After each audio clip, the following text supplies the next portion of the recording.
या ठिकाणी भंडारा जिल्ह्यामध्ये ओबीसीच्या जातीनिहाय जनगणना झाली पाहिजे याकरता भरपूर दिवसांपासून या ठिकाणी बेमुदत साखळी उपोषण सुरू आहे। खऱ्या अर्थाने देशामध्ये 1931 नंतर ओबीसीची जनगणना झाली नाही, त्यामुळे अधिकृत आकडेवारी शासनाकडे नसल्यामुळे ओबीसीला ज्या ज्या ठिकाणी आरक्षण देण्याचा विषय आहे त्या ठिकाणी भविष्यामध्ये सुद्धा टेक्निकल अडचणी येऊ शकतात। आता बऱ्याचशा ठिकाणी आरक्षण देताना मग स्थानिक स्वराज्य संस्था असतील, आणखी कुठल्या ठिकाणी असेल, नोकऱ्यांमधलं आरक्षण असेल, आणि ज्या ज्या ठिकाणी आरक्षणाची जेव्हा वेळ आली आणि जेव्हा न्यायालयामध्ये जेव्हा खटले चालले त्यावेळी त्या ठिकाणी अधिकृत आकडेवारी देताना ओबीसीचा खटला चालवताना अनेक अडचणी आल्यात आणि म्हणूनच ओबीसीची जातीनिहाय जनगणना झाली पाहिजे आणि त्याचा जनगणनेमध्ये स्वतंत्र कालम असला पाहिजे या पद्धतीची मागणी जी आहे ओबीसी समाजाकडून, सर्व संघटनांकडून, ओबीसीच्या सर्व संघटनांकडून सातत्याने होत आहे। आणि या ठिकाणी ज्या पद्धतीचा जो विषय सुरू आहे आणि एवढ्या दिवसांपासून सरकारला अद्यापपर्यंत या संदर्भात जाग आलेली नाही आणि ही दुर्दैवाची बाब आहे, कारण ही जनगणनाची मागणी जी आहे ही अनेक वर्षांपासून सुरू आहे आणि तरी पण सुद्धा केंद्र शासनाने या संदर्भामध्ये अद्यापपर्यंत एवढे आंदोलन झाल्यानंतर सुद्धा एक साधा अध्यादेश या संदर्भामध्ये काढू शकली नाही। म्हणून आज सर्व संघटनांनी या संदर्भामध्ये निषेध केलेला आहे।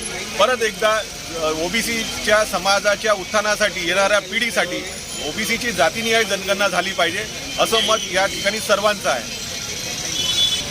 ओबीसीची जातीनिहाय जनगणना झाली पाहिजे यासाठी हे या ठिकाणी बेमुदत साखळी उपोषण आहे, त्याचा आज 24वा दिवस आहे आणि इतक्या दिवसामध्ये आमची अशा प्रकारची मागणी आहे की बा ओबीसीची जातीनिहाय जनगणना झाली पाहिजे। आतापर्यंत सगळी बनवाबनवी सरकारनं केलेली आहे।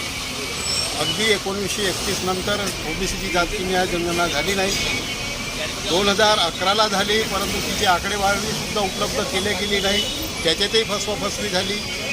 आणि अशाच प्रकारे आता जरी 30 एप्रिल 2025ला जनगणना करण्याचा निर्णय केंद्रीय मंत्रिमंडळानं घेतला असला आणि ती जातनिहाय करतो म्हटलं असलं तरी जे राजपत्र त्यांनी जे काढलेलं आहे त्याच्यामध्ये 12-13व्या कॉलममध्ये ओबीसीचा रकानाच नाही। जेव्हा एससीचा आणि एसटीचा रकाना आहे, ओबीसीचा रकाना नाही, याचा अर्थ असा आहे की पुन्हा सरकार आम्हाला मूर्ख बनवत आहे दिसून येते।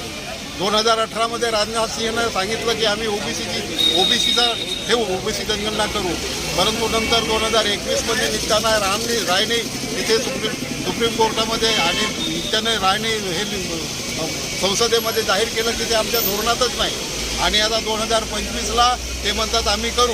म्हणजे असा अल्टापलटी अशा प्रकारे हे करून ओबीसींना मूर्ख बनवण्याचा हा धंदा सुरू आहे आणि त्यामुळे जोपर्यंत ओबीसीचा रकाना त्या ठिकाणी येणार नाही, ओबीसीची खऱ्या अर्थानं जनगणना होणार नाही, तोपर्यंत आम्ही आपलं जे आंदोलन आहे ते असंच कायम ठेवणार आहोत।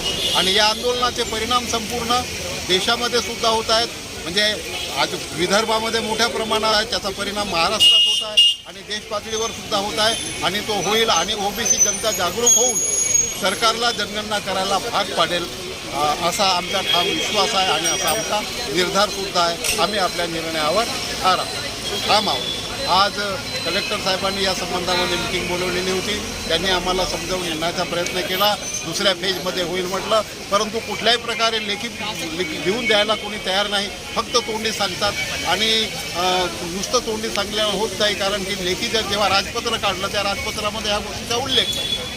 आणि म्हणून आम्ही सांगू इच्छितो की ओबीसीची जनगणना आपल्याला करावं लागेल आणि ओबीसीचे जे जनप्रतिनिधी वगैरे आहेत त्यांनासुद्धा ठाम भूमिका घ्यावी लागेल, अन्यथा ओबीसी लोक, ओबीसी जनता त्यांनासुद्धा माफ करणार।